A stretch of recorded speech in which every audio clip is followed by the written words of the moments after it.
And now I welcome Elizabeth Mattis Namgyel.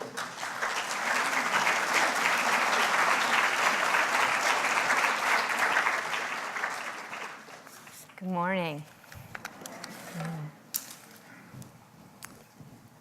I'm so delighted and honored to be here.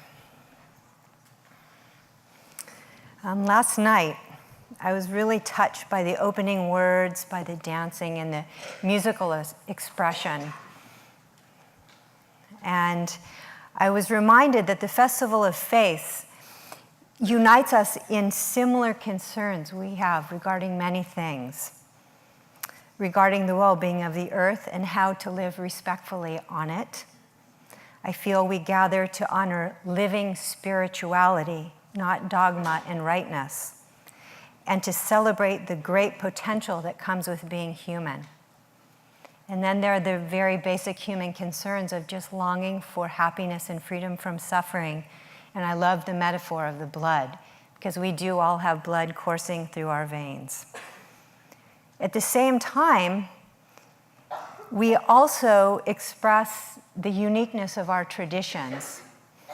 Last night, we saw the beauty of diversity.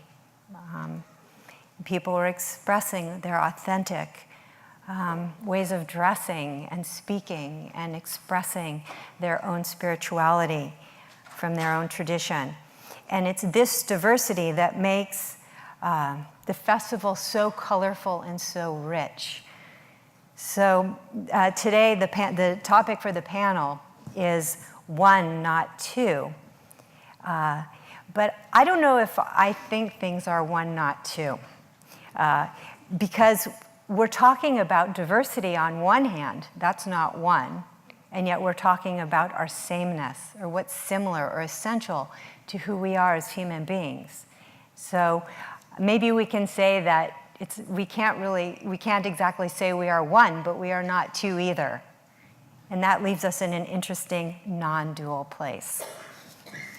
Maybe like water and ice. You can't separate them, and yet there's this expression of water. Water takes many kinds of forms. If you ask any Eskimo, they can tell you more about it. Anyways, yeah, apparently there's like 100 words for snow or ice. The water, the different forms that water takes. So this is the first day of the conference, and I've been asked as a part of the committee that came up with the topic for this festival to open it up a little bit. Sacred insight and feminine wisdom. I think that's quite a full plate, actually. So for me, many questions have arisen around the topic. Challenges, really. Although I find particularly the term feminine really powerful and juicy for me, personally. So I've thought of some questions. I want to share these with you, and I want to try to open them up as I go on. The first question is, what is insight exactly?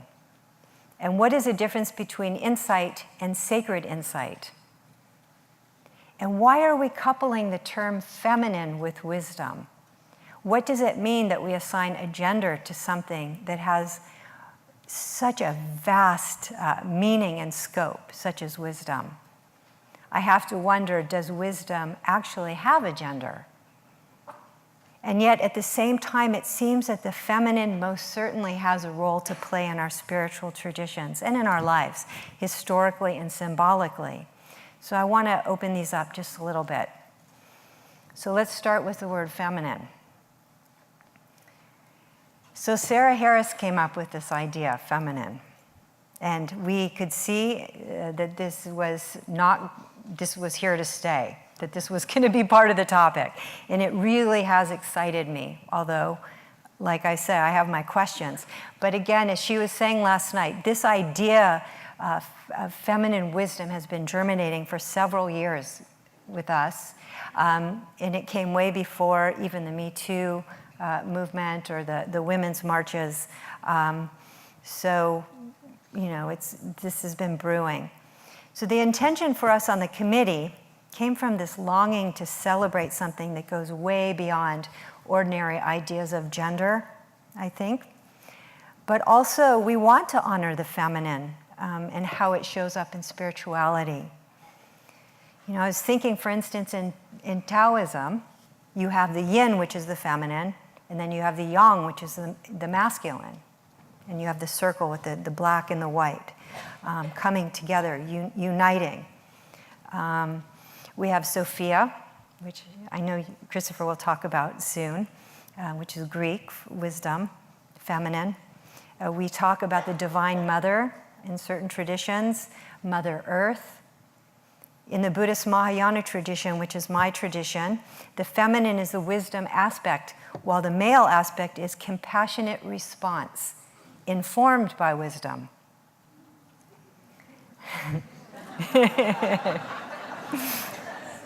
This is our time. So then there's the earthly feminine. Here we want to honor our grandmothers, our mothers, our sisters, our wives, and our daughters.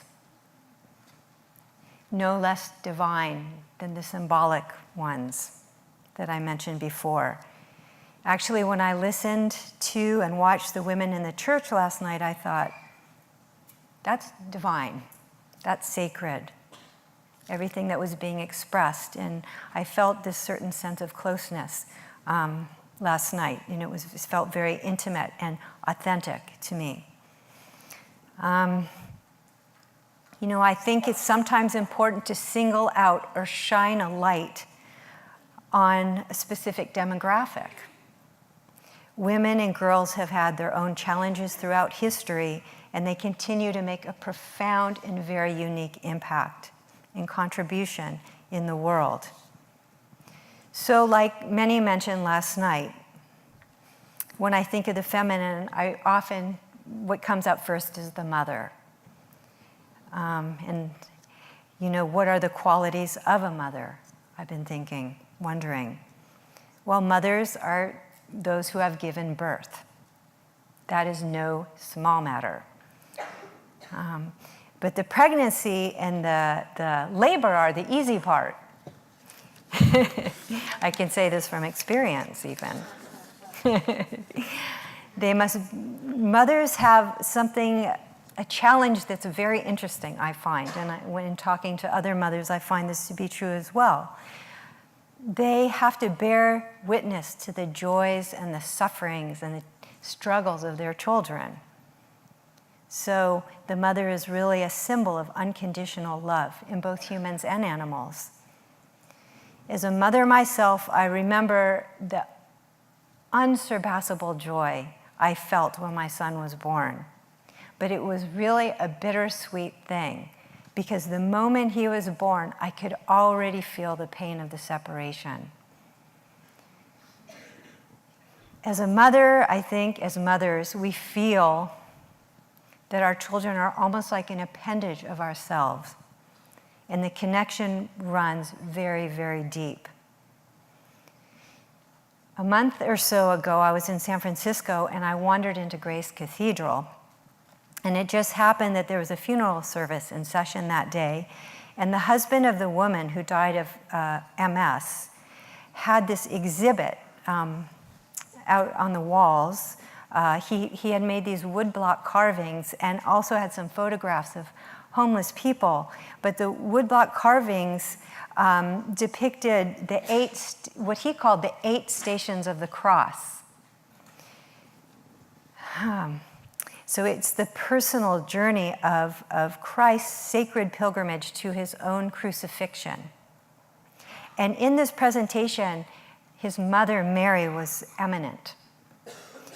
And I often haven't considered that Mary was there every step of the way during this sacred and very painful pilgrimage situation.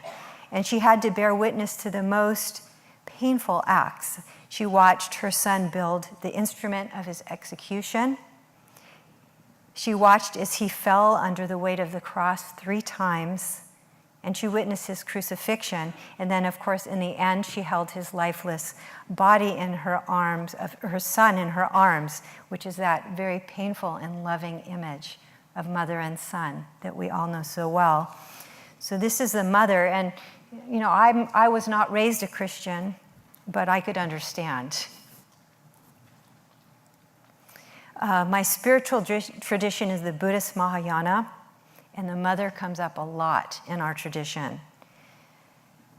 One practice asks ourselves to see everyone as our mother, but it is also practice to look upon all beings with the same care and adoration you might have for your own children.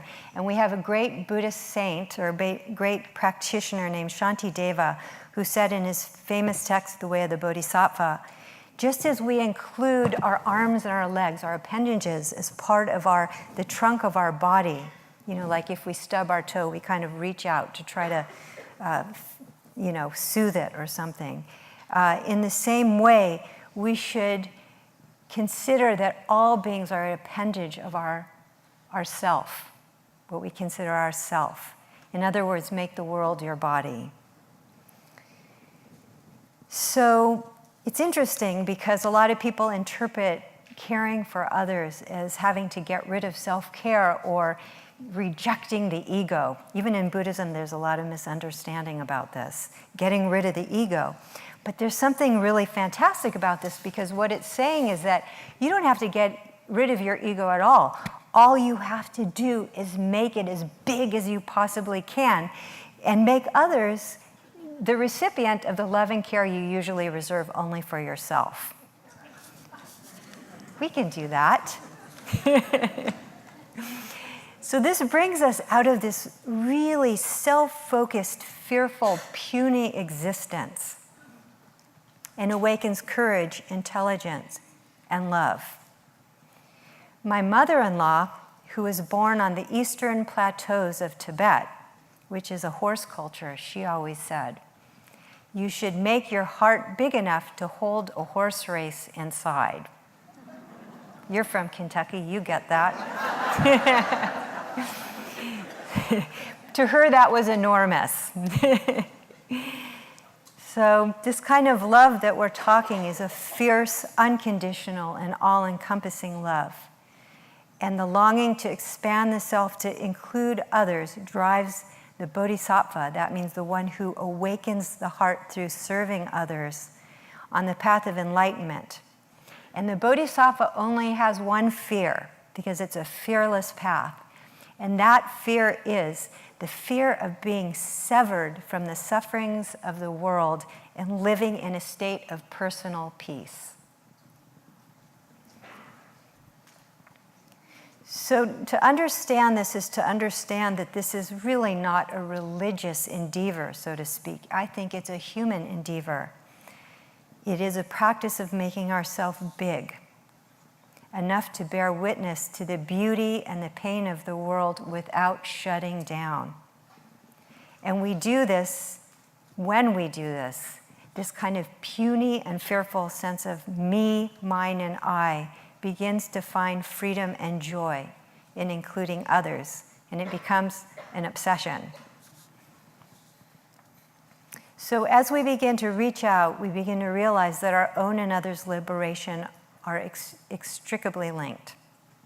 So when we begin to move into this topic of expanding the self to include others, I think in a way we're moving away just from this notion of feminine wisdom as a gender into what it means to be a spiritual practitioner. And insight no longer becomes a matter of the body we inhabit. I want to say something about insight. I think insight is really a very basic human gift. It allows us to read patterns, to connect the dots. It means to know or discern. It can track seed and fruit, seed to sprout, to tree, to fruit, to more seeds. And then we can have agriculture and sustain ourselves. So in our ability to read patterns in ourselves and others, we learn how to navigate the world in an intelligent way. We learn what is the best breakfast cereal to buy too, and where to send our kids to school, and Am I causing harm, or am I creating benefit? How can I serve? This all requires discernment. I think we often confuse insight or knowing or discernment with capturing truth. But in fact, insight is not a static thing. We are a part of an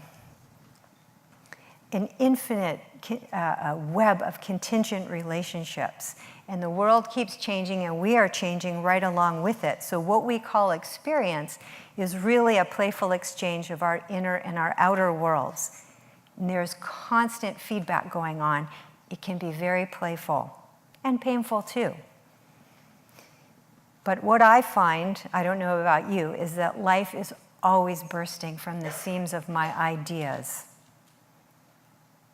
So insight can serve us just as long as we know that things are not limited to what we think about them. And I think this is an important point, because when we do, we fall into what I consider to be fundamentalism.